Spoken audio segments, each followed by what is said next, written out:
طائف کا سفر، جہاں نبی صلی اللہ علیہ وآلہ وسلم لوگوں کو حق کا پیغام دینے گئے، لیکن ان لوگوں نے پتھر برسا دیے۔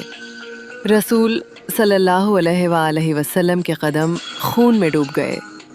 ایک فرشتہ آیا اور عرض کیا، اجازت دیں تو یہ شہر الٹ دوں؟ نبی صلی اللہ علیہ وآلہ وسلم نے فرمایا، نہیں، شاید ان کی اولاد ایمان لے آئے۔ یہ تھی اصل رحمت، جنہوں نے پتھر کھائے اور پھر بھی دعا دی۔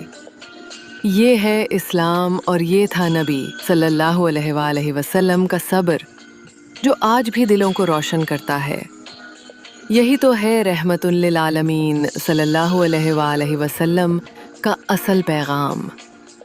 اسلام صرف دین نہیں، انسانیت، صبر اور معافی کا سبق ہے۔ ویڈیو اچھی لگی ہو تو لائک کریں، شیئر کریں اور سبسکرائب کر کے بیل آئیکن دبائیں تاکہ مزید اسلامی واقعات آپ تک پہنچیں۔